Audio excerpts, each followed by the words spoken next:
What up? It's your boy T-Bear in the reaction. I'm trying to do today's Films Friday. I'm getting it done this morning. Guys, we got a busy day ahead. I was gonna do it last night, but I was so tired because we was up for a while getting ready for this busy day. So that being said, we're gonna do it right now. Hopefully, I don't be hacking too much because I was hacking earlier out of nowhere.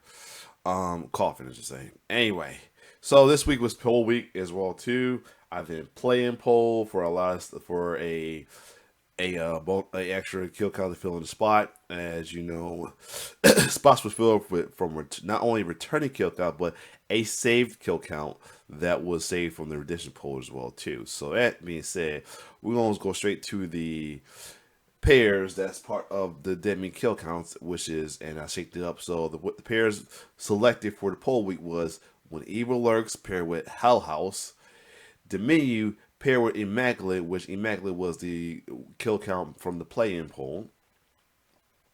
Nope with Barbarian. Nope was last week's runner-up, and Barbarian was last week's saved kill count. Beetlejuice Kill Clowns recount, and Evil Dead Rises, and the mean one, as the mean one was the kill count for the redemption poll. That being said, the winning pair ended up being Beetlejuice and Killer Clowns recount. And we're still determining the poll loser as losing pair, as there's been is a tie between two pairs right now. If nothing changed down the line, then we're going to have these two be in it, both pairs separated to see who's will be saved, which one be sent to the gulag along with the remaining gulag one. I gotta remember which one is in there from the last poll week. Anyway, the redemption poll. Anyway, and for the winning pair, I was a little surprised at this. I thought one would get the other out other than the other, especially with folks asking about it, and one and two with the success of the current sequel of it that's out right now. The kill count of the week is surprisingly kill count recount. So that being said, that will be our kill count of the day. James, has done a lot of recount as of recently done one with more information as well too, and a different concept. If you saw his earlier dead meat kill count concept, he as much he gave information as much he could, he would just run through the kills. I mean, like just like any other kill count. But when he found his footing with kill counts, he knocked out the park, and he's one of the best kill count videos to watch as well too. Because not only he put some more character in his kill counts, he also break down some back story information about the movies, the people that work on the movie, everything. So we're gonna check out Killer Count Recount. So once I get it up, we will check it out. So hold on. We'll try this one more time. Anyway, sorry, I'm trying real hard to just get this thing working. I had to just switch to the laptop. Anyway, Killer Count Recount. I mean, probably mean another probably one of these other franchise that calls the cold clown phobia or whatever the technical term is. But anyway, let's get it.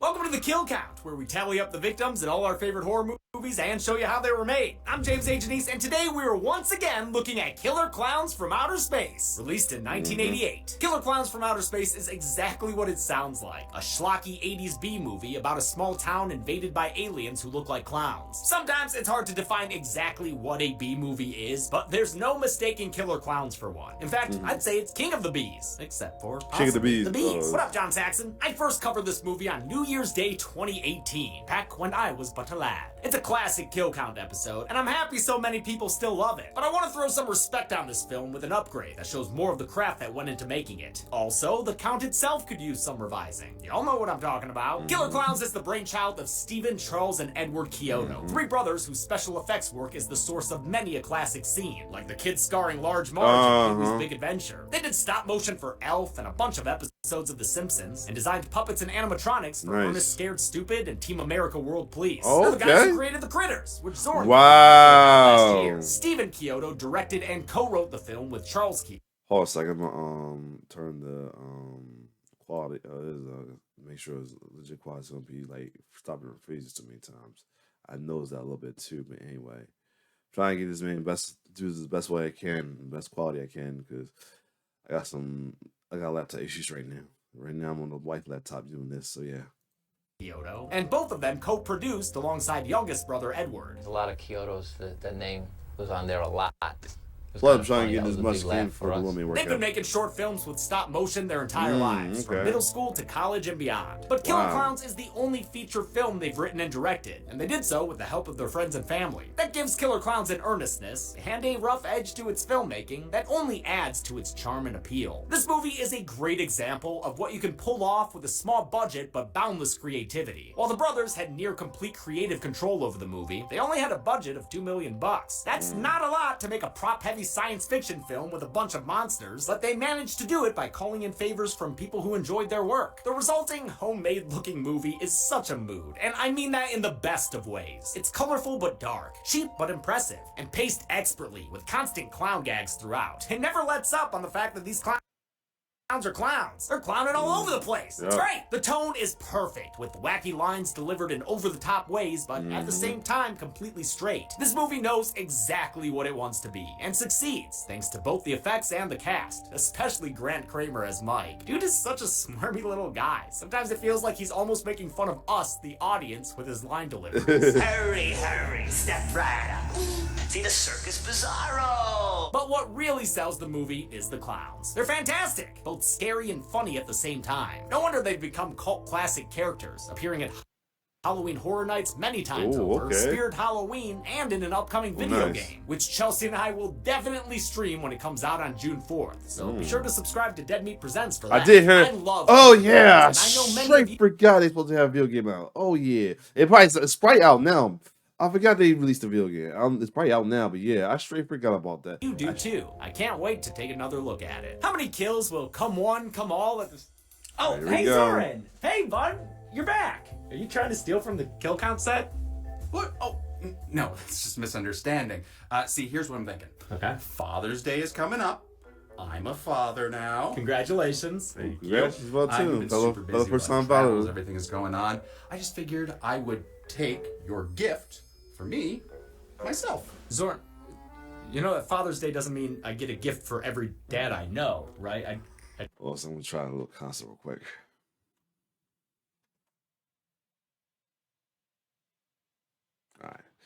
All right, let's keep going. I just get them for dads in the family. Oh, but James. I just closed We've been my together laptop so to make long, it you are too family. that might Well, that's very sweet. cut down on Give me presents. on the freezing. Well, I guess with today's sponsor, Manscaped, anyone can get a great deal on the perfect gifts for dads everywhere. Yes, James, I know. I have a lawnmower 5.0. I use it all the time on various... Yeah, but shut the fuck up, because they have way more than just the lawnmower. Like the Handyman Compact Face Shaver, which is equipped with a foil shaver and a long hair leveler blade to help dads cut through up to 3 days of growth. Well, that would keep my new Wow. dad stash in peak condition. Exactly. And with a waterproof design and rechargeable battery with indicator light when it gets low, it's a breeze to keep the razor clean and ready to go for every trim. Plus, there's the Weed Whacker 2.0 to help dads tackle all those unwanted ear and nose hairs. That'd be great for you. Hey! And of course, there's also the Beard Hedger for trimming and the Shears 3.0 for nail grooming. That's all great. I love it all. But what am I getting? Well, you and all our viewers are getting 20% off plus free international shipping. But I'm a dad! I know, man. You did that. I did. Me too. It's the same thing. Yeah. Yes, it is. Just head over to manscaped.com and use promo code KILLCOUNT20 at checkout. How many kills will come one, come all to this 3-ring recount? Let's find out and get to them. The movie begins with the world's greatest title song.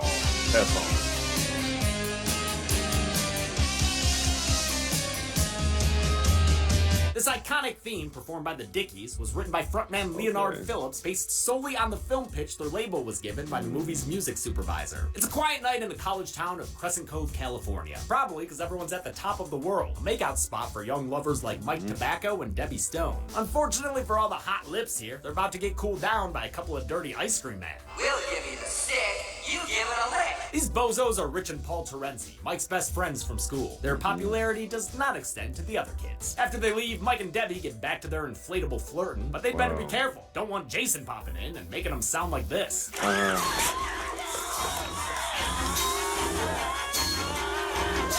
Actually, maybe Mike does want to make Debbie sound like that. But as soon as she sees a shooting star, she'd rather go find where it landed. Sorry, dude. I know you're trying to get with her, but just go with it. Kinda sounds like she's getting turned on by this. Come on, you can find it, Mr. Adventure. Mr. Adventurer likes it. Hello. The fire in the sky also catches the eye of Farmer Gene Green. He and his good boy Pooh investigate and find a circus tent in the woods. That gets the farmer freaking pumped. He loves the circus. I love the circus. See, I told you. Actor Royal Dano is a bit of a showman himself, having provided the voice of Abe Lincoln at Disney's Hall of Presidents. Green pokes around for a ticket booth, not noticing the red-nosed Ferratu inside. Oh shit, is that Clownable Patrol? Cause he's netting Pooh. Or maybe it's a flushing toilet, cause that Pooh be gone. The dog napping makes Farmer mad. Roar, Farmer smash! Farmer rage! How dare this thing apart with my bare hands! But bare hands still conduct electricity. Mean Gene Green Tomato gets fried and thrown to the ground. He encounters the movie's first killer clown named Jumbo, who scores the first killer clown kill with a ray gun that makes the poor farmer sound like this. Mike and Debbie arrive later, still hot to explore, but the sight of a mystery circus tent dries her right up. Mike, on the other hand, is super jazzed now. He loves a good free wood circus. Guys, this place great or what? Yeah, dude, I love flatly painted walls and dim lighting. They do find some cool shit though, like these beep boopers. Good work, Mike. I'd be pressing that shit too. Even more impressive is when they end up on the far side of a matte painting. This so-called power chamber is a reference to the Krell chamber from Forbidden Planet. It tips Deb off that this ain't no circus. This ain't no carnival. This ain't no theater, neither. Welcome to a spaceship, motherfuckers. She's pretty In case you don't know, that's a reference of Tales from the Hood, which he covered a couple of all three of the Tales from the Hood, yo. concerned about that. Mike's more blasé. I've never seen anything like this before. Have you? No. There are certain lines that Chelsea and I quote all the time to each other. Like Homer Simpson's, "No, it doesn't." It smells funny in there. No, it doesn't. Mike's "no" is one of those lines. I've never seen anything like this before. Have you? No. Seriously, man, do you even know how much of a little asshole you sound like? No. Further evidence that they're inside a UFO right now is a storage room full of cotton candy cocoons. Mike's optimism melts away like sugar in your mouth when he discovers the red face of Gene Green. They hide from a clown named Rudy who walks in as Mike recognizes another victim, his friend Joe Lombardo, who I'll go ahead and put on the counter. Wow. And since these cotton candy cocoons have corpses inside, I will also add the 11 other cotton candy coffins we see. That's right, we're counting cocoons this time, baby! Nothing could go wrong! Mike and Deb manage to get away, but not before Rudy hits them with a fistful of popcorn. Popcorn? Why? Popcorn? Because the clowns, that's why. That's gonna do a lot of explaining in this movie, like these tracking balloon dogs. Balloon dog. Oh, I'm sorry, balloon dog. Just skedaddle along after it, whatever it is. The popcorn gun was the most expensive prop made for the film, costing $7,000 and taking 6 weeks to build. Wow. And it only ended up working for the one shot. Other clown guns were much cheaper, made out of $10 super soakers from Toys R Us. Clowns are us. No, Toys R Us. Nice. Keep up, Mike. No. The balloon Ah! dogs, meanwhile, cost as much as a balloon. But they He probably did need didn't to do all coat this in legs the in original latex one. to prevent it from being popped by pine needles on the ground. Mike and Deb haul ass and peel out, Oh, bouncing that's right. clowns left and right off their windshield as they flee. But that won't stop them for long. They on that Mikey My routine. We're only 20 minutes in, and the clowns are already waddling their dumpy asses to town, accompanied by more bitchin' music. The music in Killer Klowns is a crucial ingredient to its awesomeness. It was done by John Massari, who beat out dozens of other potential composers with a demo score set to the scene where Mike and Debbie first flee the spaceship.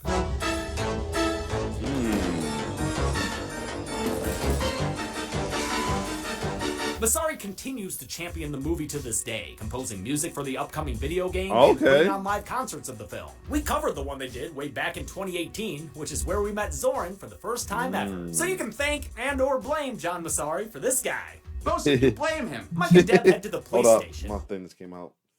Anyway, let's keep going.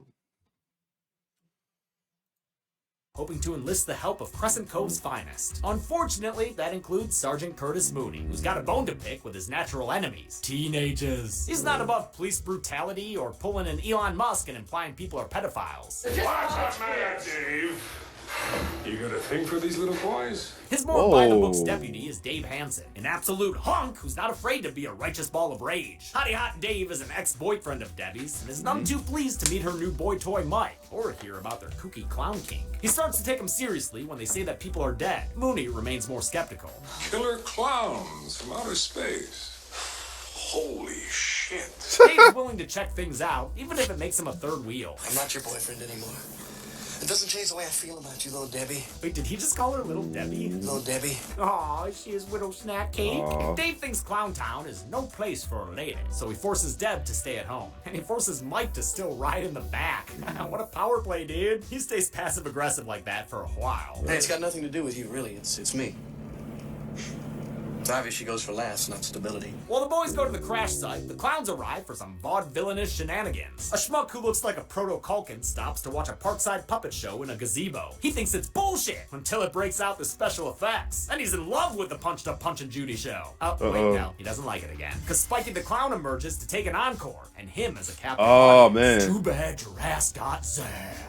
Rudy gets into monkey business, aping an animatronic. Not bad, clown, but can you sing hot, hot, hot? He follows two girls inside a pharmacy, and the next time we see them, Rudy's turned them into cotton candy flippers. Wow. The pharmacist, Mr. Myers, has a serious clown problem here, and the clowns have a serious coke problem. Elsewhere, Bibble the Clown has started working for Postmates. Oh, Lord. pizza. What the hell, lady? Who reacts that way to pizza? Right? I think you deserve it when Shorty the Clown pops out with his cotton candy gun hot and ready for you. Another clown named Fatso pulls a similar gag with a violent valogram. We don't actually see him cocoon this lady, but that grimace tells me he's not in a merciful mood. Oh. The pizza bit actually took dozens of takes because little things kept messing up. First, they had to pop the clown head up on a rod through the pizza boxes, then a puppeteer had to stick his arm through the boxes and aim the gun correctly. Oh, wow. Simple gag like that took hours to do. If one of 20 elements, if just one of them wasn't working, you're screwed. It's that kind of dedication that makes this movie special. Could we have made a simpler picture? Yeah. You know, but it wouldn't have been Killer Clowns from Outer Space. The vignettes continue as Shorty rides his trike up to the no butt, no putt game. That's what it says on the wall. Makes sense, too. You need a butt to putt. One mullet-headed meanie decides to stop his ride, so Shorty bounces back onto the scene with a pair of boxing gloves. What are you gonna do? Knock my block off? Oh shit! Shorty Jason takes his man head off like a rock'em sock'em psycho, which turns one dude into Ron Simmons. Damn indeed. One of my favorite You guys love the. It'll be like, well, first of all, it's gotta be us that go there with the damn. Secondly, he had to go there with the wrestling reference as well, too, man. Shout out to James, man, being a fellow wrestling fan, yo. I mean, that's the other thing why I love his videos, because his wrestling references always are top notch. But anyway, I check so my laptop. But anyway, wow. But yeah, that little killer clown did pull the Jason on Julian. things about the clowns is that they're funny, but they're straight up evil too. They have no compassion for anyone. I mean, this one named Jumbo tries to brain a little girl with a mallet. Her mom interjects before it happens though, and that makes Jumbo mad. The Kyotos had a lot of experience with animatronics and puppetry thanks to their work in Critters. For Killer Clowns, though, they opted to focus on production duties. While they designed the clowns, these nightmare-inducing animatronic suits were built by mechanical advisor Dwight Roberts. These so-called hero animatronic heads used for close-ups were cable-controlled and needed to be carefully directed. Right there's your mark. Now open his mouth and smile. When full body shots were needed, like when the clowns are walking around, simpler heads were worn by the performers that had more limited remote-controlled movement in the eyes and eyelids. Mike and Dave get to the crash site only to find the circus has pulled a disappearing act. Dave straight up arrests Mike for the crime of wasting his time, but reconsiders when they find the top of the world a hilltop homicide scene. Extra sticky. Amidst the cotton candy webs, they find a pair of specs belonging to Bob McReed, a youth played by a young Christopher Titus. We saw him during the opening credits. I thought that was. Brand beer. It's liquid bread. Wow. It's good for you. The discovery of Bob's glasses is enough for Mike to verify the kill for us. They got him. He's dead. Back at the police station, the phones are ringing off the hook, but Mooney's never met a clown call he couldn't drink away. He thinks this is a town-wide conspiracy, with everyone joining in on a Terenzi Brothers prank. Come on, man, people don't even like those guys. He gets a call from the pharmacist complaining about a Fresh Prince clown. Mooney hears the guy start screaming through the phone, and that can only mean one thing. They got him. He's dead. The clown chaos continues as a guy named Joe finds himself in a John Wayne race scene with a clown named Slim. And it looks like he's driving nothing at all. It took about 3 hours to get this effect ready, which involved connecting headlights to the clown performer's feet and sewing his costume over the top of the rig he rode, which was attached to the bottom of the car. They wired it so the clown performer could control the rig's movements front to back and side to side simply by moving his wrists. Oh wow, that's pretty awesome. Slim's clown car runs Joe off a nearby bridge. Oh, crashes onto the man. ground, and Joe meets a lightly toasted death. The car was supposed to fly much further during this stunt, but the cable pulling it snapped at the last minute. Oh. Cable bro. No. There you The go. Kyotos are still unhappy about the way it turned out. Like a runny nose. It just dribbled over the cliff. Whatever, guys, he drove a real-ass car off a bridge. I'm always gonna pop for that. And the punchline still works for Slim, too. At home, Debbie's trying to shower off all the popcorn she's got on her. We get a little PG-13, but the ratings board pans the camera away to a creeping colonel on the ground. Its top secret won't be revealed just yet, but we do get more popcorn play popping off elsewhere. Jumbo disperses some in a dumpster outside of a fast food restaurant called Big Top Burger. A Big Top worker, who's also maybe a birthday boy, gets pulled in while taking out the trash. Here we go. Becomes a midnight munch. Come here! Had to do it.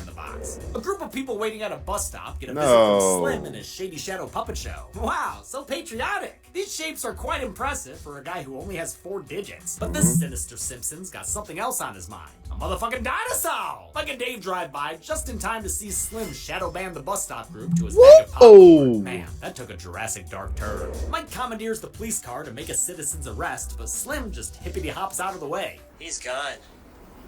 He went straight up. Dave radios Mooney for reinforcements, but the paranoid policeman still ain't having it. Fuck you. Over. He must still be traumatized from his time dealing with those Faber College clowns. With Mooney Looney, Mike and Dave decide to banana split up after they spot the Terenzi brothers and their runaway ice cream truck. Dave drives to the station while Mike asks his friends to help him warn the town about the alien invasion. The brothers Terenzi don't buy his story, but Mike gets them on board after saying they need to swing by Debbie's place. She's got 2 beautiful roommates with big boobs. A lot of the characters in Killer Clowns were based on and named after friends of the Kyoto brothers in real life. The cast of characters It's like really this are too. people that we knew. It's always like that too, because you know, if folks don't know that Freddy Krueger was named after. Hey, say hey. He says me, T-Bear. No, it's not named me. Freddy Krueger. It was named after a bully of Russ Craven. That's why. And so there's that too. It's always like it's interesting that a lot of these characters are based off of like the creator's childhood or real life in general as well too. You want to say something? He said, "Yeah." Anyway, let's keep going. No, Mikey. Anyway, where's the? I mean, Terenzi brothers are very good friends of mine, and we always had fun adventures with them, doing stupid things as kids. And Mike Tobacco was always a ladies' man as well. Mike's actor Grant Kramer took the character and ran with it, coming up with some of his dialogue himself. Kramer's a Yeah, we're gonna do that. We're gonna give his own little mic. I'm bad. I was gonna get my other mic that was my old mic that cut down me, but lo and behold, knowing him, he probably grabbed it and threw it somewhere. Anyway, let's keep going. Finish this up. 2-time kill count veteran, thanks to New Year's Evil and Willis Oh. Wonderland, which he also helped produce. Oh. Mooney's reading about guns when Jumbo toddles into the station and pulls a classic clown gag to rain on his parade. Ew, why's that water kind of milky? Jumbo keeps the police station pantomime going, whoop, whoop, whoop, whoop, whoop, while Mooney jumps straight to the brutality again. Jesus, we get a body cam on this guy? Mooney sticks Jumbo in a cell, but the clown unfurls a Where's Waldian noisemaker that grabs Mooney by the throat and slams him against the bars. Ooh. Or at least we'll pretend it does. He's clearly a few inches away. What are you in for? Clown stuff! Dave arrives to find the station empty, save for some footprints, which he follows like this were Boys in Blues Clues. Oh, wow. He discovers the bodies of Jumbo's 2 cellmates, who've been issued a saccharine death sentence they never deserved. He also comes across this absolute nightmare: a dead silent Sergeant Mooney turned into a puppet, and a fate foreshadowed by an earlier line. Make a dummy out of yourself.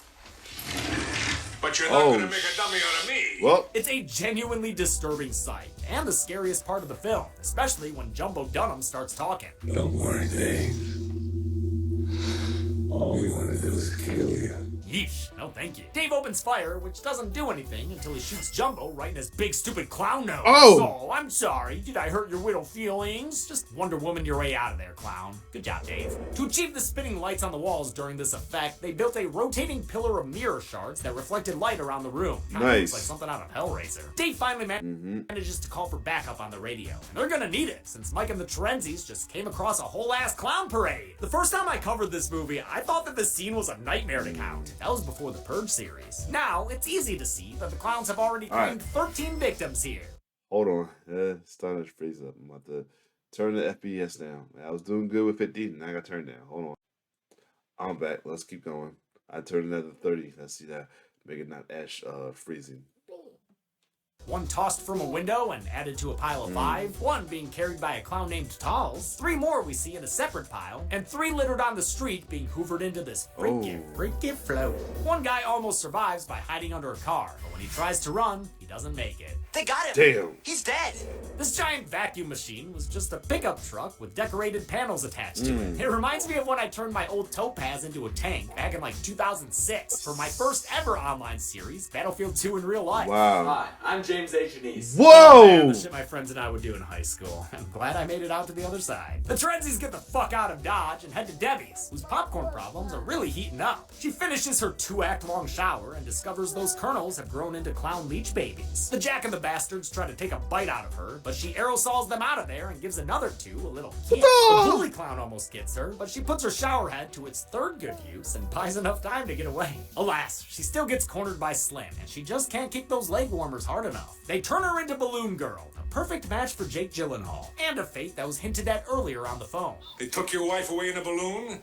Well, you don't need a police pal, you need a psychiatrist. They used a real basic trick when people were turned into cocoons or captured in balloons. It was simply a matter of the clown performers freezing in place, the actor stepping out of frame, and the prop being brought in and put in their place. Oh, wow. Footage in the middle was removed by visual effects artist Gene Warren Jr. of Fantasy 2, whose work we just saw in The Terminator. He did plenty of other zappy effects too, like the rotoscoped ray gun beams and the spinny tornado effect when the clowns are killed. He also handled the composite shots when real footage was combined with matte paintings. Mike and the Terenzis see Debbie getting taken away, so they follow in cold pursuit. Dave spots them and joins the chase, but an ill-timed brake check causes bumper-to-bumper car damage. Dave grabs a shotgun and hops in the ice cream truck as they head to the Boardwalk Carnival, beloved by clowns and vampires. All right. And Terenzis. The Crescent Cove Carnival was played by the Santa Cruz Boardwalk, the same location used in The Lost Boys and Jordan Peele's Us. The rest of Crescent Cove was mostly played by the nearby city of Watsonville. Outside the carnival's funhouse, a security guard sees an insane clown posse roll up. Don't send in the clowns. They always bring me down. To achieve this clown carpool, they parked it over a false floor on a loading dock, which the clowns climbed through before exiting the vehicle. The clowns are here to spoil this guy's lunch break with dessert. What are you going to do with those pies, boys? Clown stuff. They pie until he dies, reducing him to a gloopy mess of cream and blood. Yeah, go ahead and put a cherry on top, shorty. It still looks like one big pile of shit.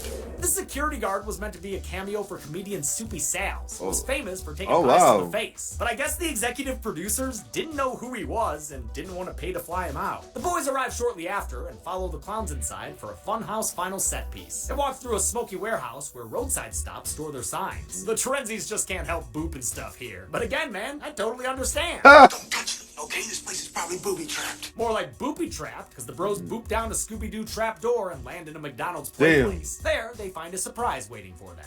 Are you Debbie's roommates? Oh, maybe No. it is booby-trapped. She's got 2 beautiful roommates with big boobs. Mike realizes they're in the same circus tent he and Debbie found. It's just been moved to the boardwalk. He heads to the storage room where they find... Fuck. Oh, okay, let's see. 1, 2, 3... Oh, well, looks like it goes 2 rows deep. Nope, no, it goes further back than that. Shit. Mike, where are you now, dude? I don't even... I can't... I don't know what to count here! Can someone please make me a diagram? Right or Tim? Way ahead of you. Oh, yeah, my he is. man. Thanks to Tim's meticulous counting in these screenshots, we'll add 158 cocoons to the count. And no, we're not double counting the 13 we added earlier. Nope. We're professionals here, don't you Nice. worry. Mike and Dave try to double check Tim's work, but they're interrupted by a honking big boy named Chubby. The two hide and watch as Chubby picks out a cocoon that's nice and ripe, according to his touch, sniff, and sound. He pulls out the ultimate crazy straw to reveal what these clowns have been up to. They're turning people into grenadine for their ice cream treats. After the sweet tooth Nasty. leaves, the pair finds Debbie in her balloon Bastille. Dave frees her with dubious firearm safety. Finally, Deb's back in the game. Dave wants to free more people, but they send in the clowns to disrupt their plans. Their escape is hampered by carnival hijinks, Oh, wow. juice worms, and a fun-sized Sarlacc. Dave manages to Ironically, Beetlejuice referencing, that was like the other kill count in the winning pair. kill Chubby and another clown with his shooting gallery skills. Someone get this man an oversized plushie. Hold He up. runs out of ammo, forcing Mike to Hold up. Not yet on the mic yet, man. Monty Hall an escape route. Another door! Another door! Come on, Mike! Another door! Damn it! Another door! You know, this would probably go a lot faster if you didn't announce it every time, Mike. Ever think about that? No. The trio is surrounded inside a final boss arena, but they're saved by a Deus Ex ice cream machine. I am the great and powerful JoJo. I command you to stop. Do not hurt them. Let them go. The toy works at first, but then the clown starts scurrying off to make room for the main event. He's a-coming. Who's a-coming? JoJo's a-coming. The clown of the show. JoJo the actual Clownzilla drops in, and he don't take too kindly to identity theft. Mike, Dave, and Debbie manage to get away, but JoJo gives the Terenzi brothers a good milkshaking before bringing the boom to the yard. The Kyotos originally planned for JoJo to be stop motion, but instead opted for the Power Rangers method and stuck Charles Kyoto in a rubber suit. You gotta do it, you gotta come up and then wham, like put your shoulders back to the look. They personally built all the miniature sets used for this sequence, which had to be filmed at a super high frame rate for technical reasons I still don't fully understand. What I want to say to the fans, it's very important to study your math in school because mathematics comes into this, calculating all those frame rates and stuff. Dave opts to stay behind to heroically sacrifice himself and distract JoJo while Debbie and Mike make a break for it. Police backup finally arrives and meets them outside as the big top starts spinning up, up, and away. JoJo grabs a hold of Dave, but the officer pops that big boy's nose with his police badge, adding the clown kaiju to the kill count. The resulting explosion destroys the whole spaceship, so I'll add the 19 clowns still on board to the count as well. We saw a 17 during the Clownzilla scene, and we can't forget Debbie's roommates either. Big boobs. I'll also add 7 human captives to the count now, assuming all the balloons we saw on board had people in them, and those were separate from the cocoons. The explosion drops a clown car from the sky, and Mike and Deb don't need to cry, because turns out Dave survived. You made it! Nope. That's right. You made it! Dave was originally meant to die in the explosion, but Tesla wanted a more upbeat ending, so it's happy reunions all around. That includes the Terenzi brothers too. They also crystal skulled that shit. Dave completes his story arc of an aggressive ex who became a decent, understanding guy, and maybe even worked his way into a throuple. I mean, he do be rubbing Deb's shoulders there. Mike don't seem to mind one bit. The movie ends with them thinking about cream pies before getting cream pie. I'm sorry. Hey, How many yo. victims fit inside the Killer Clown's car of kills? Let's find out and get to the numbers. Wait, where'd Shorty go? Uh-oh. Hey, Shorty. Wash your head, James. Knock my block off. Damn. James Denise, you just got caged.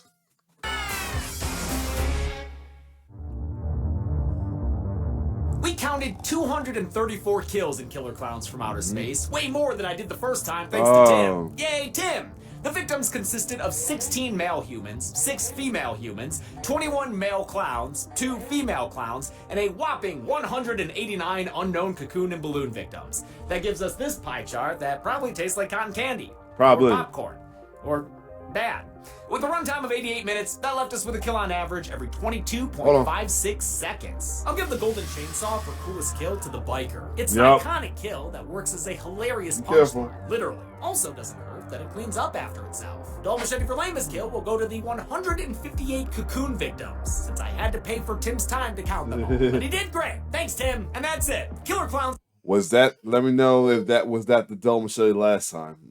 from Outer Space was released in 1988, but thanks to a botched release, it completely... And for the record, I remember doing a super cut of that of that time when he originally did the kill count for that. So I don't remember the Del Machete, but I did remember the Gold Machete being the head pop off. Let's keep going. Bombed at the box office. Seriously, it only made like $80,000. That is Wow. a disaster. Thankfully, it found love on home video. Wow. So I think I kind of heard about this, but still, another box office bomb that's became a cult classic. It's so many of that as well too. You know, because ironically, the biggest one still to this day is Scarface. Yeah, people don't know that was a box office bomb. But anyway, and has since gotten the recognition it deserves. If they ever make a sequel, get I'll from cover behind, it right because you hurt away. yourself. Until then, I'm James A. Janice. This has been the Kill Count. On the next Kill Count. Hi, kids. Do you like toys? Which one is Are this? you sick of Furby knockoffs that are rude and crude? Ew. Have you recently lost both your parents in a tragic snowplow accident? Oh, Mom, let's see what this is all about. Great, because we've got the perfect robotic companion Oh. for you, and her name is Meg. Regenerative Android. But you can call her Megan. Megan? Megan. But 3 gun. Alright. Is the But most for 3 advanced toy on the market. Alright. We're gonna kind of skip this because this is it's still in the run. We're trying to get into the kill count, so we're not gonna spoil that much. But anyway, Your own properly informed opinion. Kill counts are never meant to replace the experience of watching a film. Thanks a lot for watching this recount of Killer Clowns from Outer Space. As far as I know, this is the only recount that we're going to be doing this year. And it's been over a year since our last recount, which I believe was Scream 4. I also think this is the longest time between the original episode and a recount episode. Yep. You can fact check me on all that. I might be it wrong. is. I've been doing this a long time. it is. I seen the time stamps of the evening. This is longer. So yeah. Other than that, though, cool recount as well too. Next week will be free week, and we'll be going back to franchise week. We'll finish it up. We'll react into VHS. We'll go along, continuing the VHS series with VHS Viral. Other than that, if you like my reaction and my little man's little appearance, like, share, subscribe to your channel. Yep, you just woke up. It's your boy T-Rex signing off. One love.